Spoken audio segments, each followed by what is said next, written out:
จะเกิดขึ้นแก่เราได้อย่างไรฉะนั้นทุกท่านก็ดีเป็นพระเนนญาติโยมก็ดีต้องควรที่จะฝึกตนเองแล้วฝึกจิตใจของเราแล้วเพราะใจเราอยากมาปฏิบัติมาบวชในพุทธศาสนาก็อยากมาสร้างความดีให้เกิดให้มีขึ้นแก่ตนแม้อุบาสกอุบาสิกาพุทธบริษัททั้งหลายผู้ใฝ่ใจในธรรมมาปฏิบัติฝึกหัดอบรมตนเองก็อยากได้รับความสงบอยากมาทำความดีให้เกิดให้มีขึ้นแก่ตนให้ได้เป็นที่พึ่งของตนจึงเรียกว่ากรรมเป็นที่พึ่งของตนเราทำกรรมดีให้เกิดที่มีขึ้นแก่ตนผลก็จะได้รับตามกรรมดีที่มีความสุขเกิดขึ้นแก่ตนจึงควรที่จะฝึกฝนอบรมตนจะไม่ต้องคอยใครเสียแล้วเห็นพระภิกษุสามเณรก็ไม่ต้องคอยใครที่จะให้ตักเตือนแนะนำสั่งสอนชักจูงเราเท่าไหร่เราต้องตั้งใจปฏิบัติของเราญาติโยมก็เหมือนกันไม่ต้องให้ผู้ใดมาชี้แนะอยู่บ่อยๆเมื่อเราได้ยินได้ฟังแล้วน้อมนำธรรมะไปประพฤติปฏิบัติอยู่บ้านอยู่ช่องก็ดีอยู่วัดอยู่วาก็ดีนั่งรถนั่งเรือไปบ้านใดทางใต้ทางเหนือก็ดีแล้วก็ปฏิบัติได้ปฏิบัติไปเรื่อยๆเรื่อยๆจะทำให้จิตใจของเรานี่ก้าวหน้า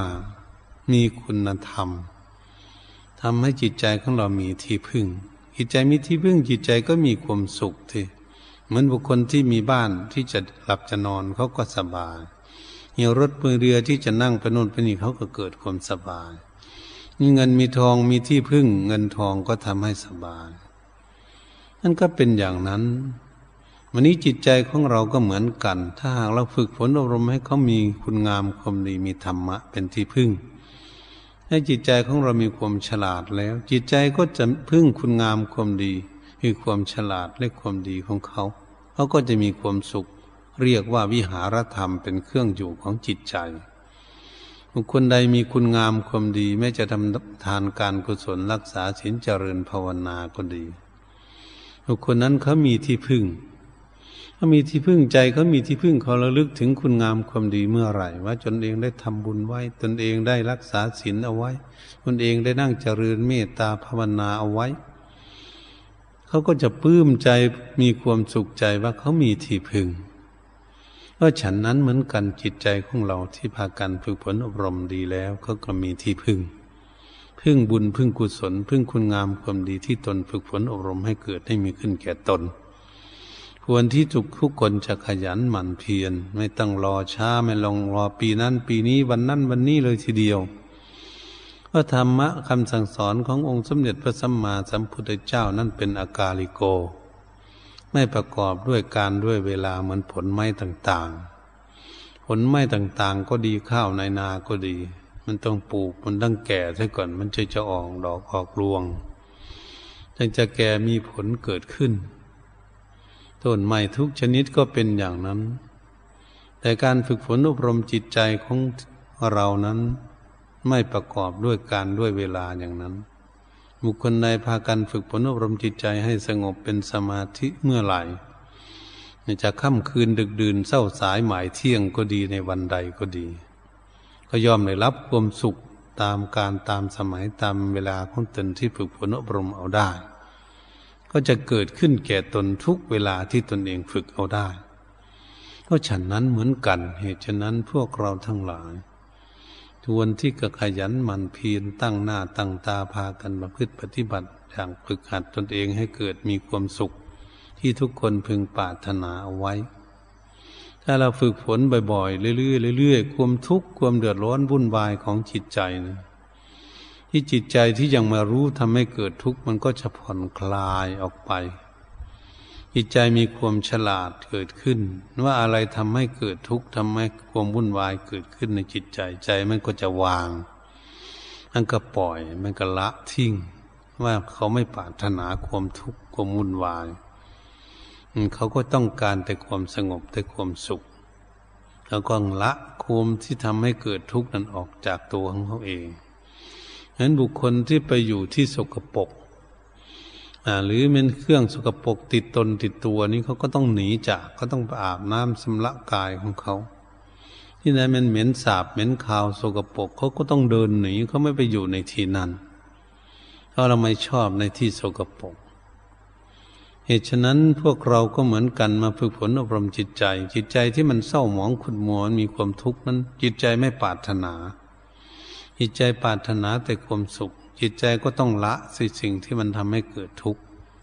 เขาต้องปล่อยต้องวางทั้งทิ้งสิ่งทั้งหลายที่ทำให้เกิดความกังวลก็เขาก็ต้องละออกจากจิตใจของเขาคำว่าละออกจากจิตใจก็คือจิตใจตีห่างหรือจิตใจละออกหนีเองเหมือนเราไปยืนอยู่ในโคนตมเราต้องเดินหนีเองเราไปยืนตากแดดมันร้อนเราก็ต้องหนีออกจากแสงแดดเองจิตใจก็เหมือนกันไม่อยู่ที่ไหนคิดเรื่องอะไรทำให้เกิดทุกข์จิตใจมันก็ต้อง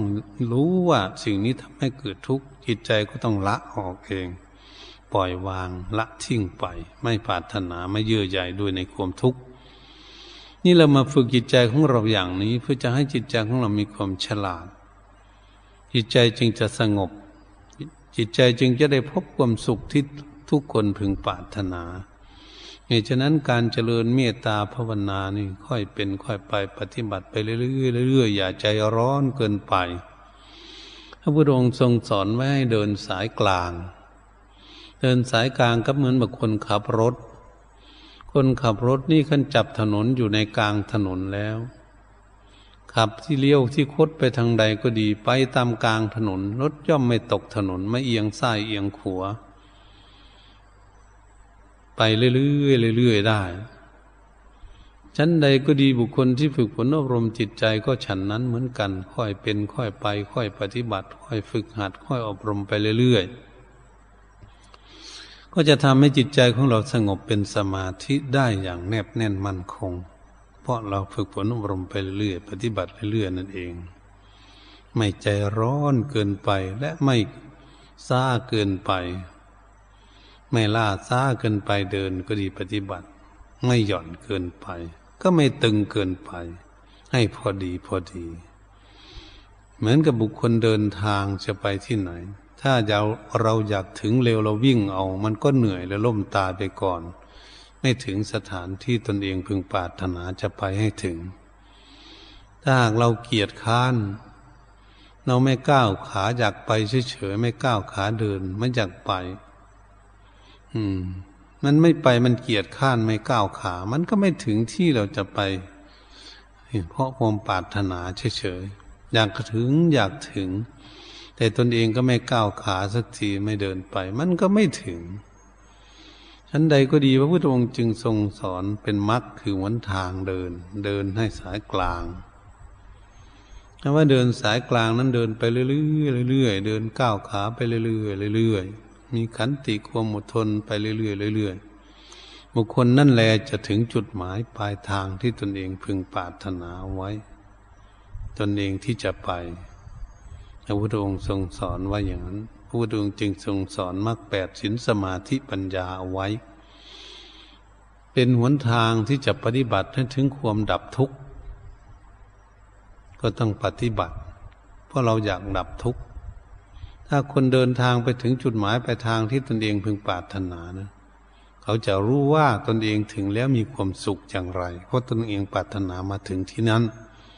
นั่นก็ทำให้เกิดความสุขเหมือนเราไปที่โน้นที่นี่ก็เหมือนกัน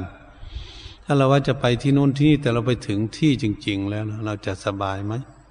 ก็สบายที่มันถึงที่ตนเองไปชั้นใดก็ดีการฝึกฝนอบรมจิตใจก็เหมือนกันเมื่อจิตใจของเรานั้นยังไม่สงบเป็นสมาธิเราก็ต้องมีความภาคความเพียรขยันหมั่นเพียรปฏิบัติอยู่เมื่อเราปฏิบัติอยู่ก็สามารถที่จะทำให้จิตใจของเรานั้นสงบเป็นสมาธิในอย่างแนบแน่นมั่นคงตามความปรารถนาของตนเองได้ตนเองก็จะได้รับความสงบเกิดขึ้นความสุขเกิดขึ้นตามปรารถนาของตนเป็นเรื่องที่ทุกคนนะพึงปรารถนาจะพากันปฏิบัติอย่างนั้นจะให้เกิดให้มีขึ้นแก่ตนเพราะเราทุกคนมีความปรารถนาเหตุฉะนั้นการเจริญเมตตาภาวนานั้นไม่ใช่เป็นของที่จะทำได้ง่ายๆแต่ก็สามารถที่จะทำได้ปฏิบัติได้พระพุทธองค์จึงทรงสอนให้เดินสายกลางนั่นเองคำว่าสายกลางนี้จะทำอะไรทุกอย่างถ้าค่อยเป็นค่อยไปค่อยมีความภาคความเพียรประโยคพยายามอยู่ท ำสิ่งใดทุกสิ่งทุกอย่างย่อมสำเร็จตามความปรารถนาได้แต่ต้องค่อยทำค่อยเป็นค่อยไปอยู่ตลอดเขาจะทำอะไรทุกสิ่งทุกอย่างที่ใช้สอยอยู่ทุกวันนี้ก็ต้องคิดต้องอ่านต้องไต่ตรองไข้ควรต้องมีความภาคความเพียรทำจึงจะสำเร็จตามเป้าหมายความปรารถนาของเรา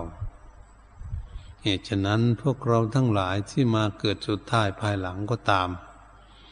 ยังมีครูบาอาจารย์บวชสืบศาสนามาจำศาสนธรรมคำสอนขององค์สมเด็จพระสัมมาสัมพุทธเจ้าแล้วนำธรรมะมาตักเตือนแนะนำสั่งสอนพวกเรามันมีเต็มบริบูรณ์อยู่แล้วศาสนธรรมคำสอนของพระพุทธเจ้าเรามาพบมาเห็นมาปะแล้วเราจะไม่เอาหรือเราจะไม่ปฏิบัติเอาหรือคุณงามความดีต้องถามที่ตนเองนี้เราจะเฉยๆอยู่เราไม่สนใจไม่ปฏิบัติเราจะปล่อยปละละเลยจากคุณงามความดีให้ชีวิตของเราเสียเปล่าประโยชน์เฉยๆนะมันก็ไล่ฆ่าชีวิตของเราถ้าเราไม่ปฏิบัติเอามันก็เหมือนไก่มันเห็นเพชรไก่มันเห็นเพชรเห็นแล้วไม่รู้คุณค่าของเพชรมันก็คาบเพชรคาบไปคาบมาคาบเล่นมันก็ต้องวางทิ้งมันก็เดินหนีไปไก่ตัวนั้นก็ไม่รู้จักคุณค่าของเพชรก็เหมือนลิงก็เหมือนกันมันเห็นเพชรเห็นก้อนเพชรมันจับเล่นจับไปจับมาแล้วมันไม่รู้คุณค่าของเพชรมันก็ข่วงเพชรทิ้งเฉยๆเพราะมันไม่รู้คุณค่าที่จะเอาไปขายเอาเงินเอาทองซื้ออยู่ซื้อกินอะไรไม่มีสติปัญญารู้เรื่องอย่างนั้นก็เปรียบเทียบเหมือนบุคคลที่เกิดขึ้นมาแล้วอยู่ในโลกนี้อยู่เมืองพุทธศาสนาอยู่ใกล้วัดใกล้วาอยู่กับครูบาอาจารย์สถานที่จะฝึกฝนอบรมจิตใจสถานที่จะชำระล้างความชั่วทั้งหลายเป็นสถานที่จะฝึกฝนอบรมตนเองนี่ให้ดีให้เจริญรุ่งเรืองขึ้นไปแต่เราไม่ไปไม่ปฏิบัติไม่น้อมนำธรรมะคำสอนมาปฏิบัติมันจะได้ผลอะไรที่จะเกิดขึ้นเพราะไม่ได้ปฏิบัติ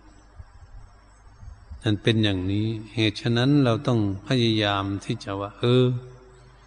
ศาสนธรรมคำสอนของพระพุทธเจ้านี่พระพุทธองค์ทรงสอนสัจธรรมสอนให้คนศึกษาสอนให้คนรู้เรื่องธรรมชาติต่างๆที่เราหลงอยู่นี่เราทุกข์กับสิ่งที่เราหลงอยู่เราไม่เข้าใจ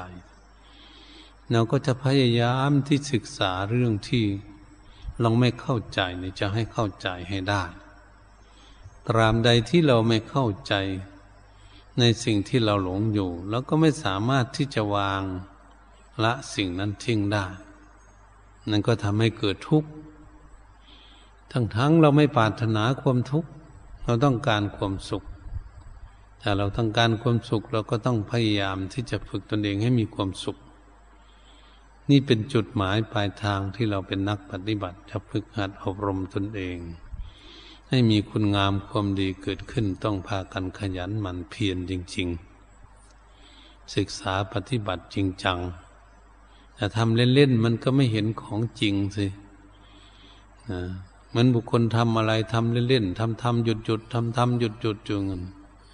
เขาจะสร้างอะไรก็ไม่สำเร็จทั้งนั้นแหละไม่สำเร็จง่ายๆเขาไม่ตั้งใจทำเขาทำอะไรก่อสร้างอะไรทุกอย่างถ้าทำเล่นๆไม่สำเร็จจะทำงานการทุกสิ่งทุกอย่างถ้าทำเล่นๆเนี่ยมันไม่สำเร็จไม่ได้ประโยชน์เกิดขึ้นล่าช้าไปอีกด้วยเพราะไม่ตั้งใจก็คืออะไรคือคนขาดความเพียรการเดินโยมกลมการนั่งสมาธิการปฏิบัติหน้าที่ของตนเองหน้าที่จะได้ปฏิบัติมีเวลาเยอะแยะก็ไม่ปฏิบัติมันก็ไม่ได้อะไรแต่อยากได้ความสุขแต่มันไม่ได้เพราะฉันนั้นเหมือนกันถ้าหากบุคคลนั้นมีความตั้งใจแล้วขยันหมั่นเพียรแล้วนั้นมันก็จะเกิดความสงบขึ้นได้รับความดีที่ตนเองพึงปรารถนาตามกำลังความสามารถของตนปฏิบัติเอาได้ผู้ใดขยันหมั่นเพียรฝึกฝนลมจิตใจให้สงบได้ก็เพราะเขาพยายามปฏิบัติ บางบุคคลก็ได้เร็วบางบุคคลก็ช้าจึงจะได้แต่อย่างไรก็ตามเราอย่าหวั่นไหวอย่าใจร้อนเกินไปส่วนมากคนจะใจร้อนนั่งเข้าไปก็อยากให้จิตใจสงบเป็นสมาธิเร็วๆเลยที่ไม่ถึง5 นาทีบังคับจิตวุ่นวายไปหมดไม่สงบเนี่ยมันจิตใจมันร้อนอย่างนั้นก็เรียกว่ามันตึงเกินไปบุคคลหย่อนเกินไปก็ทำบ้างไม่ทำบ้างทำสมาธิวันหนึ่ง5 วันก็ไม่ทำมันเข้าคลอดนี่นะไปเข้าคลอดทำสมาธิทำสัก8 วัน3 เดือนก็ไม่ไปนั่งสมาธิอีก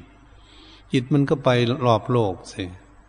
เพราะมันไม่สืบเนื่องกันไม่ติดต่อกันไม่เป็นวสีสืบเนื่องติดต่อกันการปฏิบัติพระพุทธองค์ทรงไม่ได้สอนไว้เรื่องทำเป็นคอร์สพระพุทธองค์ทรงสอนให้ทำทุกวันความเพียร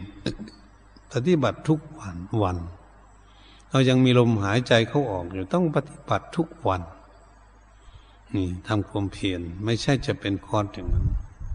เหตุฉะนั้นเราควรที่จะปฏิบัติทุกวันแม้ได้น้อยก็ตามไม่ต้องเสียใจแม้ได้วันนี้ตั้งได้มากก็ไม่ดีใจเราจะมุ่งดูว่าเราจะได้รับความสงบอะไรจุดหมายปลายทางในการปฏิบัติ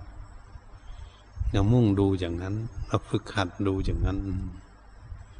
เราไม่ต้องเสียใจไม่ต้องดีใจพยายามตั้งใจที่จะปฏิบัตินั้นคุณค่าของการตั้งใจปฏิบัติมันจะเกิดขึ้นมาเองเพราะมันเกิดจากเหตุคือการปฏิบัติคือการกระทำคือการมีความภาคความเพียรเป็นเหตุเมื่อมีเหตุเกิดขึ้นแล้วผลมันต้องเกิดแน่นอน